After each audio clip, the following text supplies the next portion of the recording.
Chapter 40, The Green Ember, called Run to Death. Heather was running faster than she ever had, heedless of her own safety. Through thickets and clearings she ran, past boulders and groves, down the mountainside to the wolf pursuit. She was afraid of meeting with a desperate wolf on the run.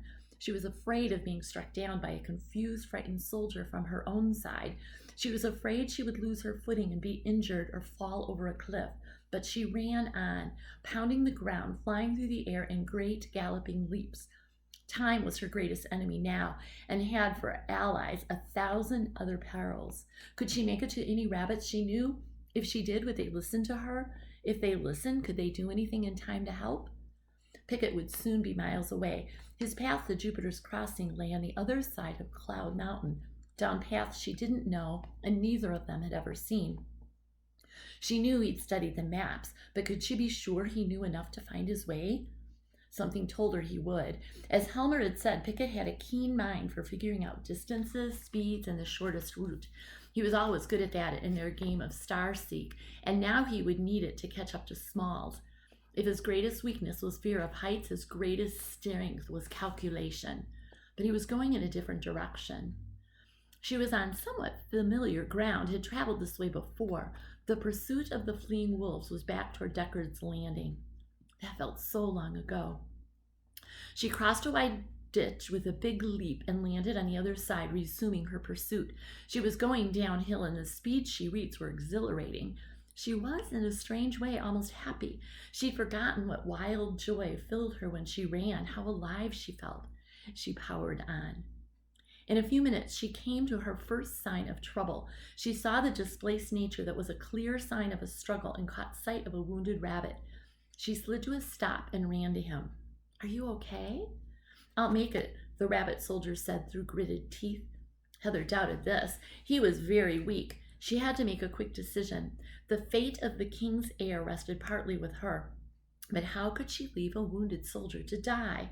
She ran to his side and rolled him over where he could rest his head against a tree to sit up.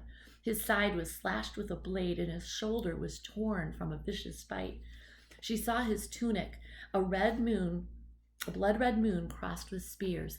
He was from Halfwind Citadel, perhaps a soldier serving under Captain Fry.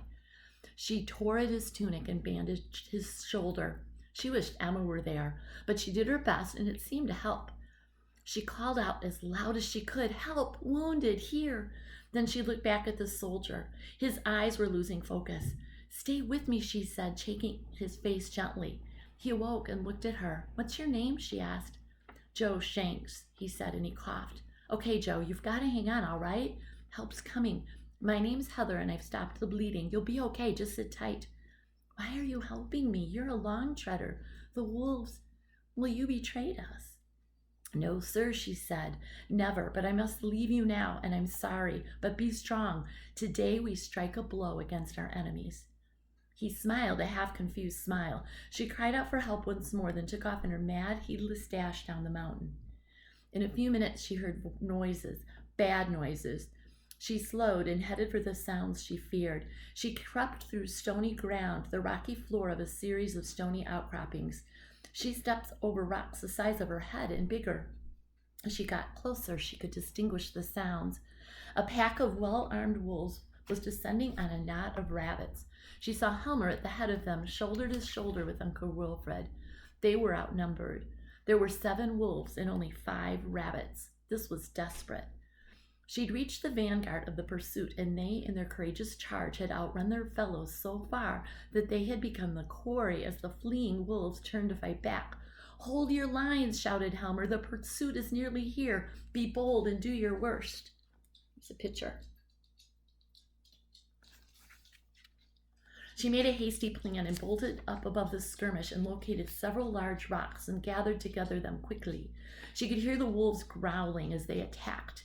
1 or 2 at a time, and with great exertion, she threw the large rocks down the hill.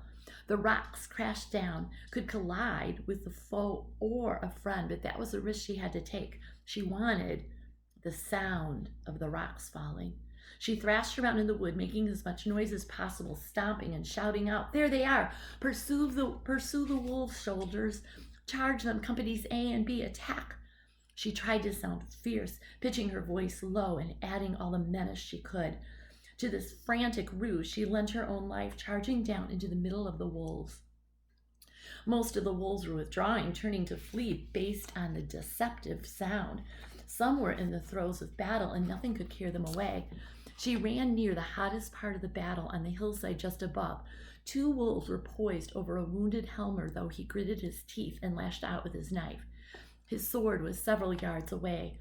All else was confusion, but she saw bloody contests all around. Her wild, careering rocks found 2 wolves, one stunning an attacker for long enough so that a rabbit could escape him. Another rebounded off the ground and found a snapping jaw, sending the springing wolf spinning to land heavily on the earth, dead. She focused on Helmer and sped his way. She launched from the hillside with tremendous force, planting her powerful feet directly against the head of the first wolf. He buckled, crashed wildly into his fellow attacker, and crumpled to the ground in a tangle, with Heather landing awkwardly beside them. One wolf didn't move, but the other shook his head, bared his teeth, and came for Heather. She made to dive away, but when she tried to lever up with her arm, it didn't work. Broken, she realized, as the drooling jaws opened to destroy her. But Helmer was there. He lowered his shoulder and sprang against the wolf's deadly leap, knocking him out of the air. The wolf landed heavily and then quickly got to his feet. By now, he was surrounded by fierce, furious rabbits. The rest of the wolf pack was dead or gone. Heather turned away as he met his end, and Uncle Wilfred ran to her side. "Are you okay?" he asked. "I think so. I think my arm's broken." "Well, let me look at that," Uncle Wilfred said. "And what are you doing here? Why did you disobey me?" "Make it quick," she said, pointing to the sling he was creating. "We've got to move." "You're not going anywhere," Uncle Wilfred said. "Listen, Smalls is going to Jupiter's Crossing, and it's a trap." "It can't be," Uncle Wilfred said. Heather's arm was now bundled against her body, but she could still run. "No," he repeated. "Smalls has a good head start," she said, "but Pickett's trying to reach him. They're waiting for him there. Wolves, birds of prey, who knows what. Kyle betrayed him with a story about Smalls' mother being in danger. I have no doubt he set it up by giving good intelligence to Smalls that proved to be true before that." "No," Uncle Wilfred said, "not again." "It's my fault," Heather said. "I told him I trusted Kyle." "Now's not the time for blame," said Helmer. "It's time to act." "They'll have a force there," Uncle Wilfred said. "We've got to rally the captains, as many as we can."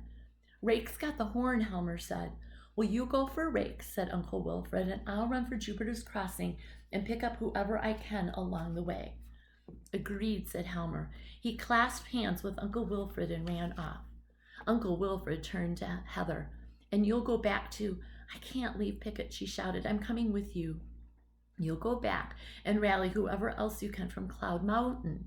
Then Uncle Wilfred sprang away, running like he was on fire. Heather adjusted her wrap, took a deep breath, and blocked out the alarming pain in her arm and the ragged burning of her lungs. She charged back up the hillside. It's the end of chapter 40.